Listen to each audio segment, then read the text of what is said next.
Since I have been a Hindi teacher from last 31 years, I did not get a chance to even speak in English. I studied in the government school, in which most of the students are studying in the government school. And after that, I spent my 31 years in educating children in Hindi language. So since you are a student of English, so I will try to express my views through English as well as in Hindi.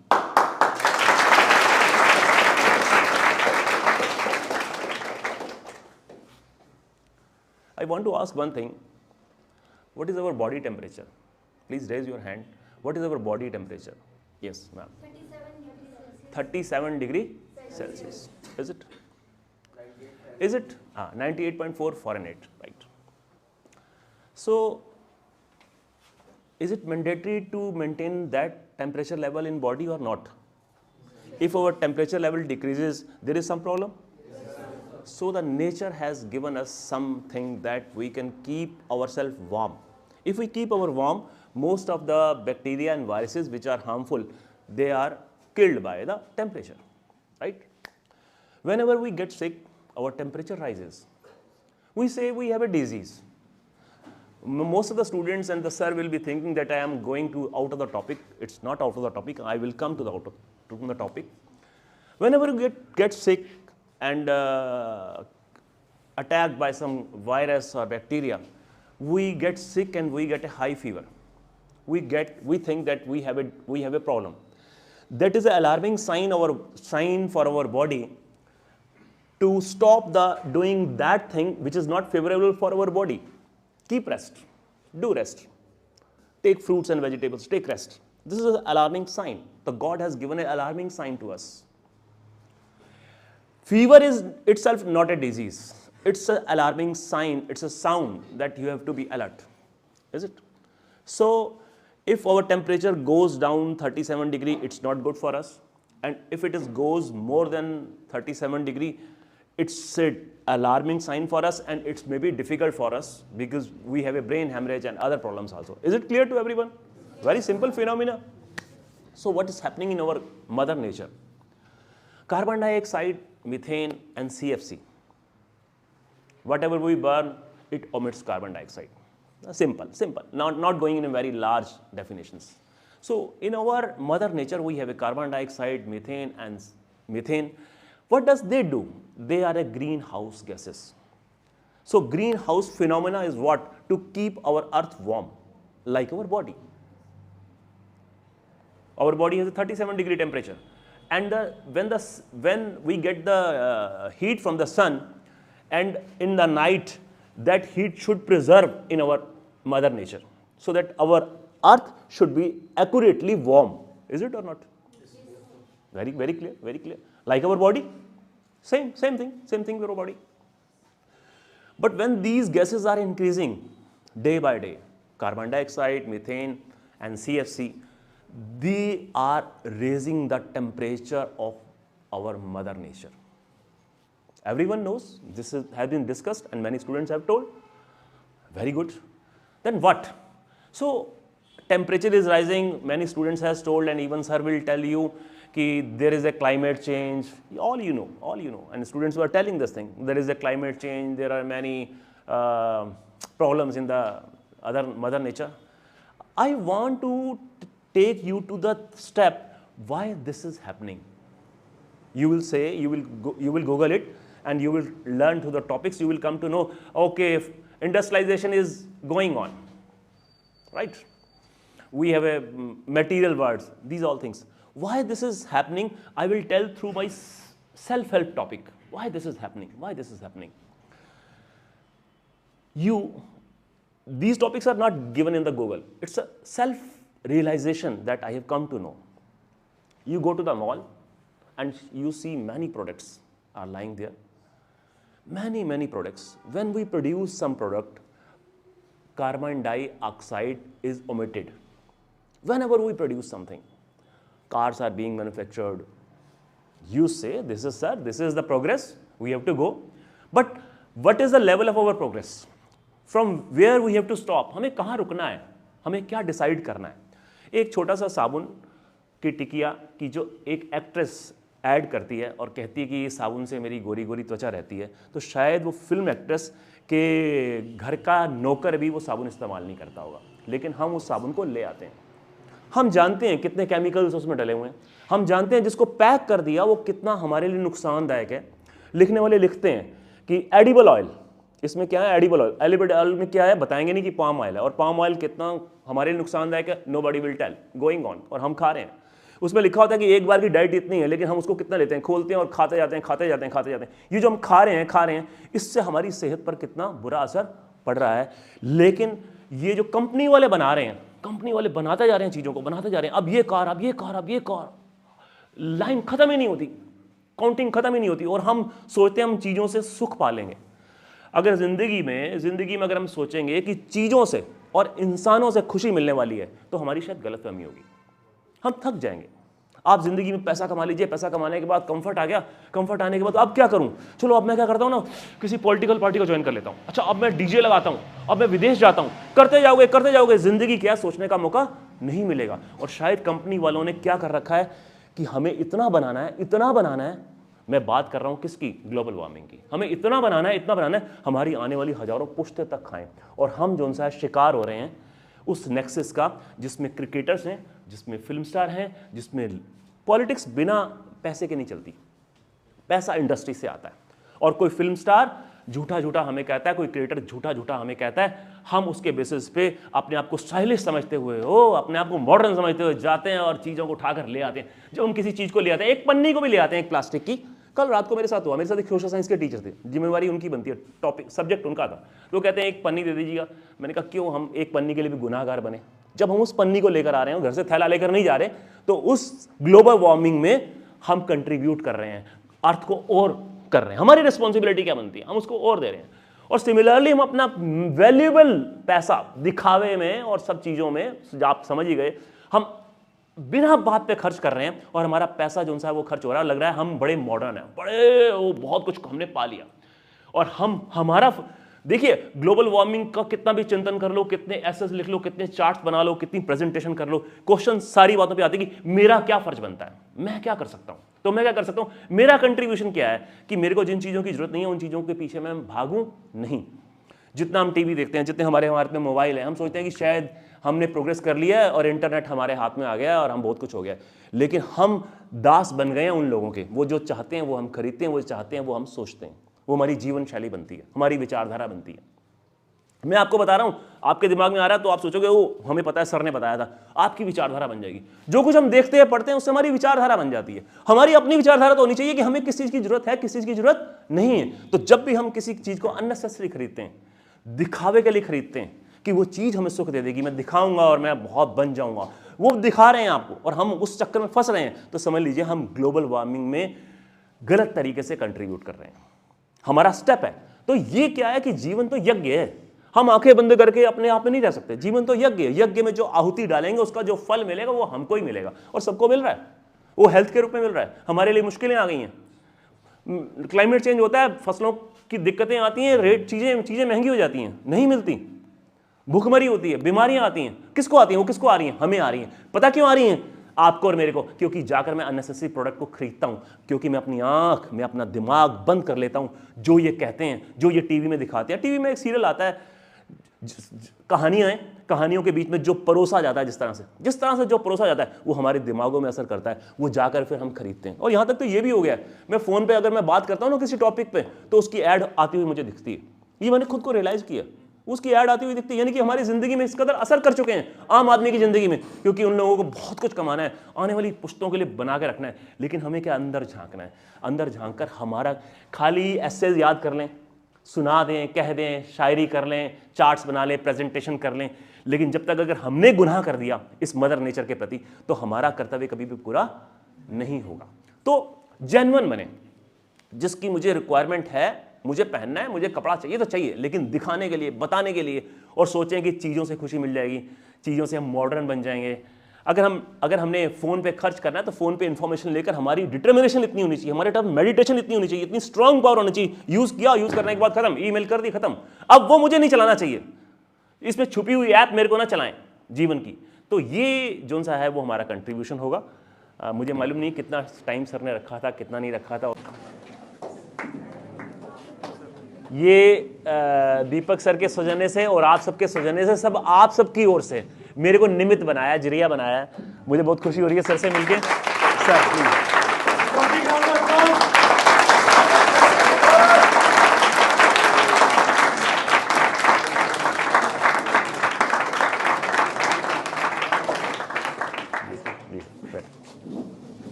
Now I kindly request Nakul Tarun sir to come and give us insight about his life and what should we do to save our environment.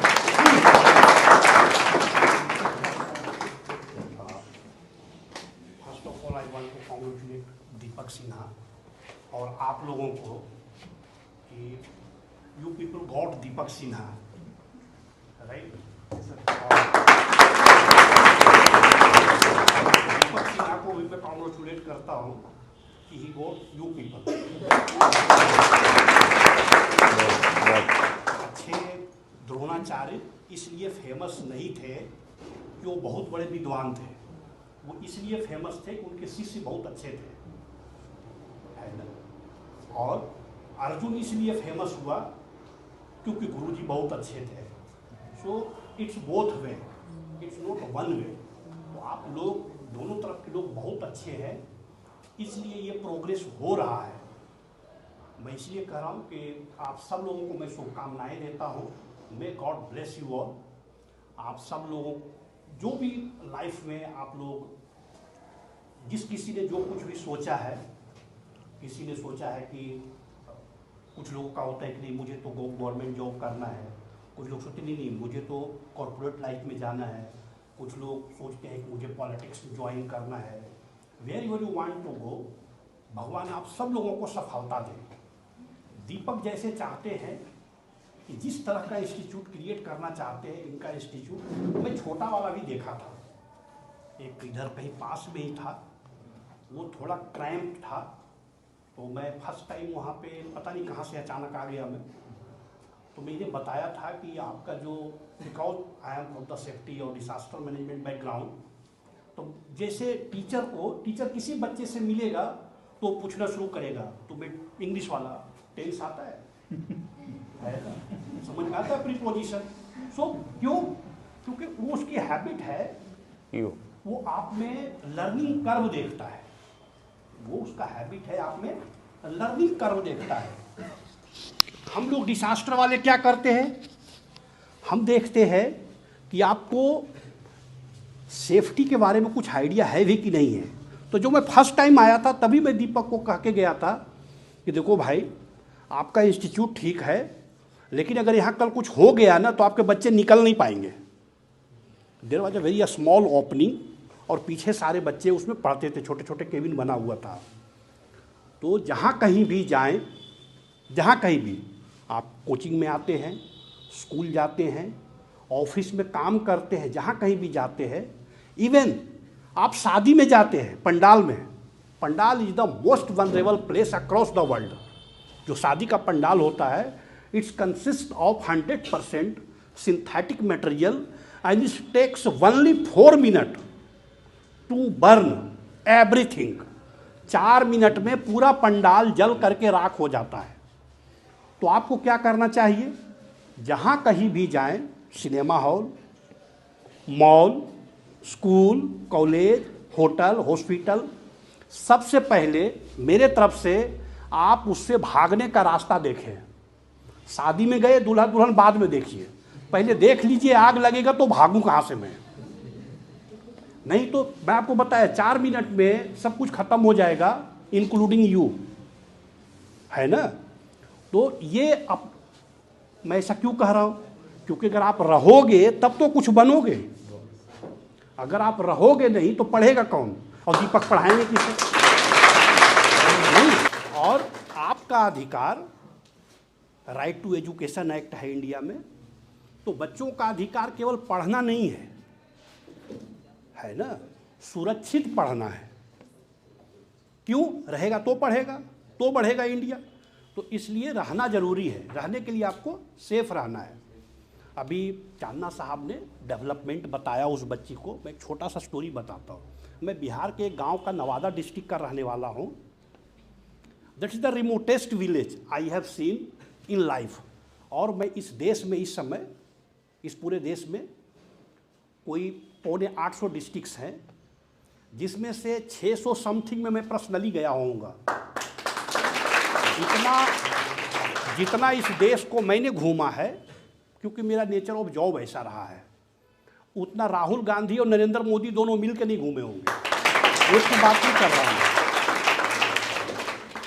वहाँ पहले आप लोगों ने भी देखा होगा, जो लोग विलेज बैकग्राउंड के रहे होंगे, आप लोगों ने देखा होगा कि आपके गांव में एक कुआं होता था कहीं मंदिर के आसपास। और ये यूनिवर्सली ट्रूथ है, आप चाहे जम्मू कश्मीर चले जाएं, चाहे कन्याकुमारी चले, उस कुएं पे एक पीपल या बर का पेड़ होता था। जहाँ भी जाएं आप, वैसे ही हमारे गांव में भी था। तो फिर होता क्या था कि जो पीपल का पत्ता है वो टूट टूट करके उस कुएं में ओब्वियसली गिरेगा, जो गिरे फॉल होगा। तो गांव में कोई पढ़ा लिखा इंजीनियर आया, समझदार, जो थोड़ा पढ़ लिया था। ही टोल्ड कि पानी गंदा हो जाता है इस पीपल के पत्ते के गिरने से, तो बेहतर इस पेड़ को काट देते हैं, है ना।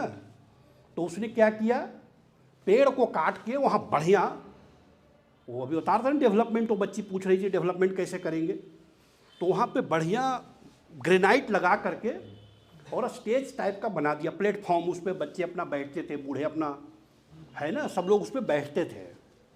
In due course of time पेड़ काट दिया तो कुआं भी सूख गया। पेड़ काट दिया तो कुआं भी सूख गया।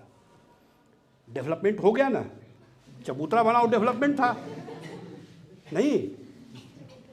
तो अब आप लोगों को ये समझना है। फिर जब मैं गया तो मुझसे उन लोगों ने पूछा कि यार आप तो आपदा वाले हो, ये बताओ ये कुआं कैसे हरा होगा, ये तो सूख गया, है ना। तो मैंने कहा एक पेड़ लगा दो,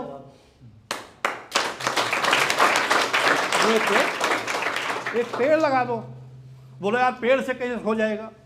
तो ट्राई टू अंडरस्टैंड, जो अभी कह रहे थे कि प्रकृति की ओर चलते हैं, सस्टेनेबल डेवलपमेंट। सस्टेनेबल डेवलपमेंट क्या था, हमारे बुजुर्ग बहुत ही इंटेलिजेंट थे, हमारे जो बुजुर्ग थे बहुत ही इंटेलिजेंट थे। They understand nature, they understand science, they understand geography, everything. उन्हें ये पता था कि ये कुआं सूखेगा, तो उन्होंने कुएं पे एक पेड़ लगाया। एंड व्हाट इज पेड़, क्या है बेसिकली, पेड़ जो है वो नेचुरल रेन वाटर हार्वेस्टर है। पेड़ ऐसे कुएं पे खड़ा रहता है ऐसे, अब पूरे इतने दूर में जितना बारिश होगा वो उसके तना पर से पानी होते हुए उसने जड़ से रास्ता बना रखा कुएं में पानी जाने के लिए। आपको रेन वाटर हार्वेस्टिंग सिस्टम लगाने की ज़रूरत नहीं है ना। कुआं रिचार्ज होता था अपने आप ही, तो कभी नहीं सूखता था। तो हम लोगों को ये समझना है कि हम डेवलपमेंट जो कर रहे हैं वो सस्टेनेबल हो। सस्टेनेबल बोला तो जो इन्वायरमेंट को हार्म नहीं करे, जो इन्वायरमेंट को हार्म नहीं करे, मैनकाइंड को हार्म नहीं करे, उसे हम सस्टेनेबल डेवलपमेंट करेंगे। अभी एक बच्चा और कह रहा था, है ना, कि विकास तो करना पड़ेगा, बिल्कुल करना पड़ेगा, विकास करना है, पर विकास ऐसा ना हो जो आफत बन जाए। विकास जरूरी है, पर विकास ऐसा ना हो कि जो आफत बन जाए। बिल्कुल कैलकुलेटेड होना चाहिए। हम उसी रिस्क को ले सकते हैं जो हमें पता है कि कितना रिस्क है, और इसे हम मैनेज कर लेंगे, उतना ही रिस्क लेना चाहिए, है ना। तो बोला जी रिस्क क्या होता है। अभी देखिए, क्योंकि आप सब लोग, मैं देखा बहुत अच्छा, वो पहले बोलने के लिए आदित्य आए, फिर वो लड़की आई बोलने के लिए, ठीक है, संचिता नाम है आपका, सानिया, सब लोग आप लोगों ने बढ़िया बोला, ठीक ना। Because you people are preparing for the, जो मैं समझ पाया कि आप लोग सब लोग इंग्लिश स्पीकिंग कोर्स कर रहे हैं, तो यू ट्राई योर बेस्ट, है ना।